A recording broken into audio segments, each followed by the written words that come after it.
မင်္ဂလာပါတို့ဒီခန်းမှာတော့ ROS service ကိုလေ့လာတာပေါ့နော်။ topic တုန်းက one way direction နဲ့ message တွေပို့တယ် program တစ်ခုကနေပြီးတော့ message တွေကိုလက်ခံတယ်ဒါ one way direction နဲ့ service ကြတော့အဲ့လိုမဟုတ်တော့ဘူး service client တစ်ခုကနေပြီးတော့ data တွေကိုပို့မယ်ပြီးလို့ရှိရင်ရလာတဲ့ရလက်တို့မဟုတ်အဖြေတွေကို server node ကပြန်ပို့ပေးမယ်เนาะ client server communication မှာ web service တွေလိုမျိုးuser က click နှိပ်မှ server က response ကိုပြန်ပေးမှာပါ user click နှိပ်တာ request လို့ခေါ်တာပေါ့เนาะဒါတွေ ROS1 မှာလည်းသိသိရှင်းပြီးပါပြီရှေ့မှာလည်းရှင်းခဲ့ပြီးပါပြီဆိုတော့တို့ဒီ VS Code ကိုဖွင့်မယ် VS Code နဲ့ workspace ကိုဖွင့်မှာပေါ့เนาะ ROS2 ထဲမှာ workspace ရှိတယ် okay ခုတို့ server node ကိုရေးမယ် server node ကိုရေးမယ်ဆိုတော့ဒီနေရာမှာ server node ကိုကျွန်တော်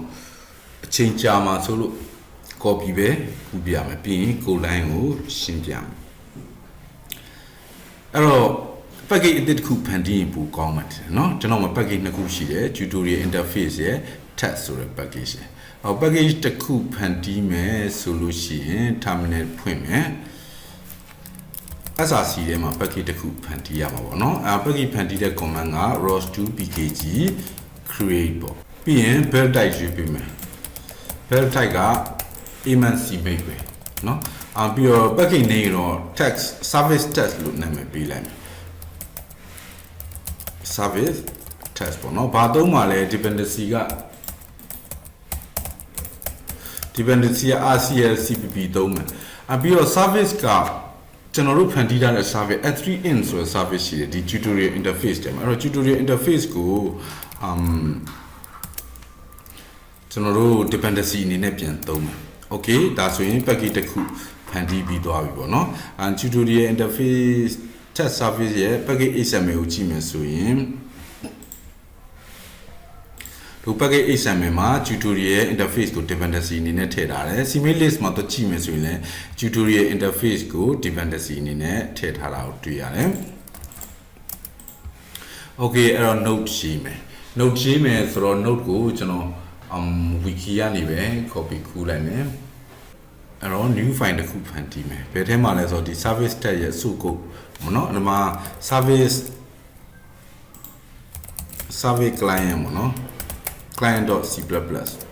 control v save ဟုတ်ပြီဒီမှာ program တို့လေ့လာကြည့်အောင်ပထမဆုံး c++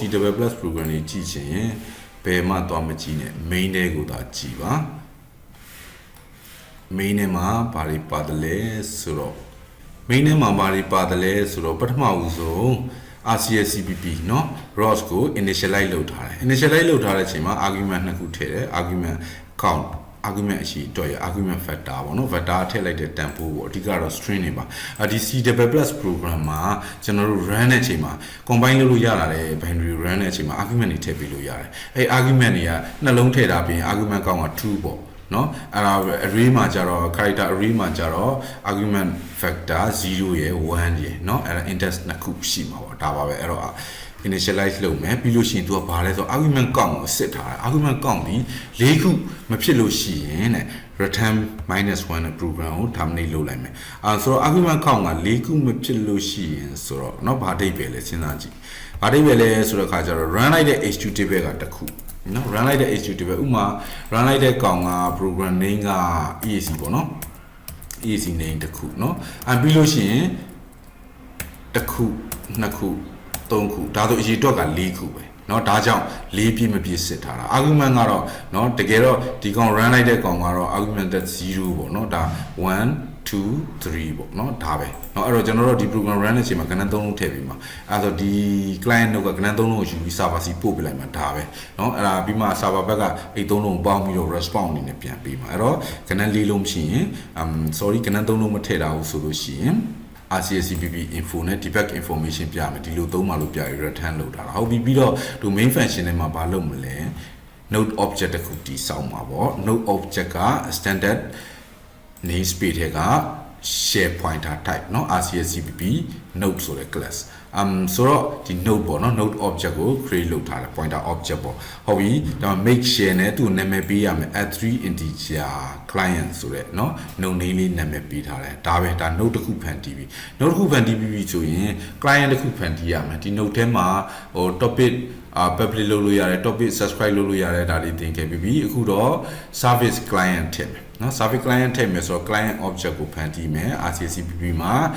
client ဆို class ရှိတယ်သူရဲ့ data type ကတော့ကျွန်တော်တို့ရဲ့ tutorial interface တွေက add3in ဆိုတဲ့ type ဖြစ်ပါတယ် share pointer ပြီးရင် client object က no class မှာ create client ရှိတယ်ပြီးလို့ရှိရင်ဒီမှာ template เนาะထည့်မယ်ပြီးလို့ရှိရင် add3in ဆိုတဲ့ topic တော့ topic name ပေးရတယ်လို့ပဲအခု service မှာလည်း service name ပေးရတာပေါ့เนาะ service name ပေးရမယ် service name တူမှ server နဲ့ client ကအလုပ်လုပ်မယ်ထုံးစံတိုင်းပဲ data type လည်းတူမှအလုပ်လုပ်မယ် data type ကတော့မတူရမရှိဘူးကျွန်တော်တို့ရဲ့ add3in ကိုပဲသုံးပါဟုတ်ပြီဒါ node တစ်ခုဖန်တီးတယ် service client တစ်ခုဖန်တီးတယ်ပေါ့ဒါပဲဟုတ်ပြီအဲ့တော့ service မှာကျွန်တော်တို့ ROS2 interface show နဲ့ကြည့်မယ်ဆိုရင် tutorial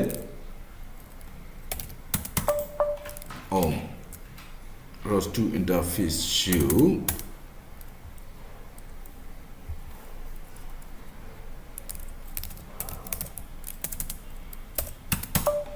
tutorial interface တွေကservice add3in ကိုကြည့်မယ်ဆိုလို့ရှိရင်ဒီအပေါ် data dash ရဲ့အပိုင်းအပေါ်ပိုင်းဒီ request အောက်ပိုင်းဒီ response ပေါ့နော်အဲ့တော့ဒီ request တကယ်တော့ကျွန်တော်တို့ generator နဲ့ generate ထုတ်လိုက်တဲ့အချိန်မှာဒီကောင်ကြီးက class တစ်ခုလုံးဖြစ်လာတာclass တစ်ခုဖြစ်ပေမဲ့ဒီ class ကိုဘာနဲ့ compose လုပ်ထားလဲဆိုတော့ hori class နဲ့ compose လုပ်ထားတယ်ပြီးတော့ hori class နဲ့ compose လုပ်ထားတယ်အဲ့တော့ကျွန်တော်တို့ကဒီ message တစ်စောင်လုံးမြည်ပဲ request response ကိုလှမ်းပြီးတော့ရယူအသုံးပြုလို့ရတယ် so အဲ့တော့ဒီမှာဆိုရင် request ဆိုပြီးတော့ auto နဲ့ auto keyword သုံးတာလေဒီကောင်လာမဲ့ return data type ကเนาะဒီမှာpointer object ပေါ့ဘာ data type လဲဆို tutorial interface add3in တွေက request ဆိုတဲ့ type ဖြစ်ပါတယ်เนาะ request ဆိုတဲ့ class ရှိတာ哦အဲ့တော့ request ပေါ့เนาะဒါ request အပိုင်းလေးပဲအဲ့တော့ request ထဲမှာ abc ရှိတယ်ဆိုတော့ဒါမဆန်းတော့ဘူးခုနကတော့ ROS2 interface show နဲ့ကြည့်တဲ့အချိန်မှာ abc ရှိတယ်ဒါပဲเนาะအဲ့ a တဲ့ကိုဘာကို assign လုပ်မယ်ဆိုတော့ခုနကဒီ program run တဲ့အချိန်မှာ argument number 1နဲ့ argument number 2 argument number 3เนาะဒီကောင်တွေက character တွေဖြစ်တဲ့အတွက်ကြောင့်ဒီကောင်တွေကိုlong format ပြောင်းပြီးတော့ request တွေကို abc ထည့်လိုက်တာဒါဆိုရင်ကျွန်တော်တို့ message တုံးကလိုပဲပြပို့မယ် request ပိုင်းကအဆင်ပြေသွားပြီပို့လိုက်ရုံပဲကျန်တော့တာเนาะအဲ့တော့ပို့တာသူဘယ်လိုပို့လဲတစ်ချက်ကြည့် why နဲ့เนาะ client က wait for service ကပါလဲဆိုတော့ဒီ client node ဒီเนาะ service တစ်ခုကိုစောင့်နေမှာဒီ wait for service function ဘယ် service လဲเนาะဒီမှာနာမည်ပေးထားတာကို client မှာ add3in ဆိုတဲ့ service ကိုစောင့်နေမှာဘယ်လောက်စောင့်လဲဆို1 second စောင့်မယ်အဲ့တော့ဆိုလိုတာက add3in ဆိုတဲ့ server service ကြီးမရှိမချင်း while လို့ဒီပတ်နေမှာပါအဲ့တော့ဒီမှာ program က blocking ဖြစ်နေမှာပေါ့နော်ဒီ while လို့ရဒီမှာပဲကြာနေမှာဒါပေမဲ့console မှာတော့ debug information တွေလာပြလိုက်မယ် console မှာတော့ debug information တွေလာပြမှာဘာလာပြမလဲ service not available waiting again ဆိုသူကစောင့်တာเนาะအဲ့တော့တကယ်မှများတာserver service ကြီးကို run လိုက်ပြီဆိုလို့ရှိရင်တော့ဒီ while loop ကနေထွက်ပြီးတော့အောက်က code line တွေကိုဆက်ပြီးအလုပ်လုပ်မှာဖြစ်ပါတယ်အဲ့ချိန်မှာဒီမှာစစ်ထားသေးတယ် RCCPP okay ROS system ကြီးပါ run နေသလားစစ်ထားသေးတယ်အဲ့တော့အဲ့ကောင်မှမရှိဘူးဆိုရင်တော့ RCCPP error ပြမယ်ပြီးတော့ message ကိုထည့်ချင်တဲ့ message ထည့်လိုက်တာပေါ့နော်ဒါကdebug information မှာ RCCPP info RCCPP warning RCCPP error เนาะသူအဆင့်လိုက်ရှိပါတယ်เนาะဒါကြိုက်တာထည့်လို့ရတယ်เนาะဒီထဲမှာ info ထည့်လဲရတာ error ပြစေချင်လို့เนาะ error ဆိုအနီရောင်နဲ့ပြမှတင်တယ်ထားလိုက်ပါတော့ဟုတ်ပြီ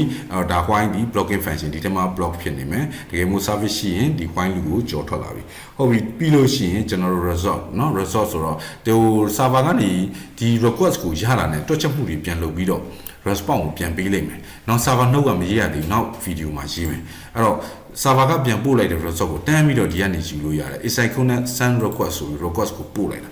တာနဲ့ dying နဲ့ဒီမှာ result ကပြန်ရောက်လာတယ်เนาะဘယ်လောက်မြန်တယ်လဲ client မှာ asynchronous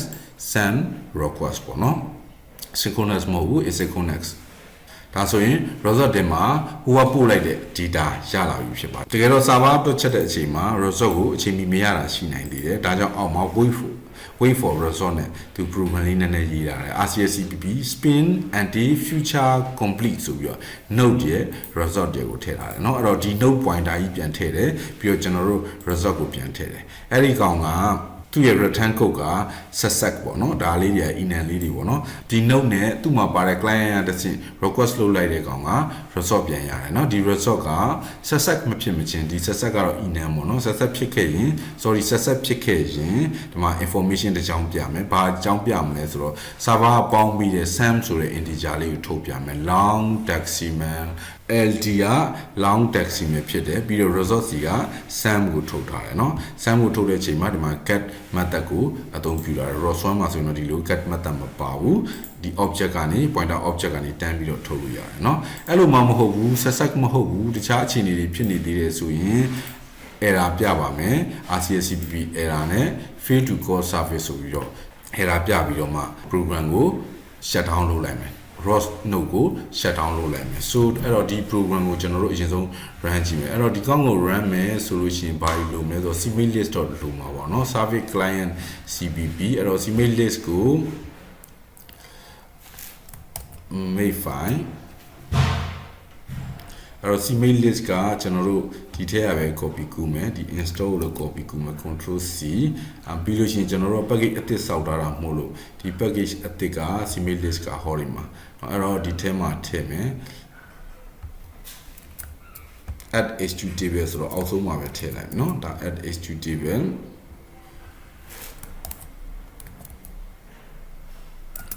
make file เนาะဟုတ်ပြီဒီမှာဆိုလို့ရှိရင်ဒီကောင်တွေအကုန်လုံးကိုဖြတ်မယ်ဖြတ်ပြီးတော့ client လို့ပဲနာမည်ပေးလိုက်မယ် client เนาะပြီးတော့ add h2 table ဒီကောင်တွေမှားပြီဒီကောင်တွေက client ပြီးတော့ client ရဲ့ C++ file name က service client ပေါ့เนาะပြီးတော့သူဒီ tutorial interface ကိုသုံးတယ်မှန်တယ်ဒီကောင်ကိုအရင်ဆုံး run ကြည့်မယ် client ဟုတ်ပြီเนาะ okay ဒါဆိုရင်တို့ဒီကောင်ကိုဘယ်လိုကြည့်အောင်เนาะဘယ်လိုကြည့်မလို့ကျွန်တော် terminal ရဲ့ပဲဘယ်လိုကြည့်ပါမလဲเนาะ cd ROS2 တဲ့က workspace တဲ့ကိုသွားမယ် compare လုပ်မယ်ဘယ်သူကိုလုပ်မလဲဆိုတော့ package slab ပေါ့ slab မှာ service test ပေါ့เนาะ service test ဟုတ်ရလားတစ်ချက်ပြန်စစ်မယ်service test ဟုတ်တယ် package name ဒီ service test okay ဒါဆိုရင်သူ့ကြည့်ကြည့်အောင် okay အလုပ်တော့လုပ်တယ်အဲ့တော့ run ကြည့်မယ် run ကြည့်မယ်ဆိုတော့ဘယ်လို run လဲ ROS2 run service test တွေကအဲ့ဒါဆိုရင်ကျွန်တော် source bash rc ပြန် run ကြည့်မယ်เนาะဘာလို့လဲဆိုတော့ install ထဲမှာ package အသစ်ရောက်လာတာမသိလိုက်ဘူးသူကเนาะ terminal အသစ်ဖွင့်တော့သိမယ် ROS2 run service test တွေက client ပေါ့เนาะ client run ဘာပြမလဲ error ပြတယ်ဘာဖြစ်လို့လဲသိလားဒီလိုသုံးပါတဲ့เนาะ xyz เนาะဒါကျွန်တော်တို့ argument ၄ခုမပြည့်ရင် return ပြန်ဖို့ပြောထားတော့အဲ့တော့2နဲ့3နဲ့4နဲ့ကိုပေါင်းခိုင်းမယ် server ကို okay အဲ့တော့ service not available waiting again เนาะဒါဆိုရင် program မှန်တယ်လို့အကြံပေးယူဆလို့ရတယ်เนาะတခြားတော့မဆက်ရသေးဘူးဘာလို့လဲဆိုတော့ server code ကိုမရေးရတော့ okay နောက် video မှာကျွန်တော်တို့ server code ကိုရေးကြည့်မယ်ဒီ video ရှေ့မှာဆိုလို့ကျွန်တော်ခုနဲ့ချက်လိုက်မယ် thank you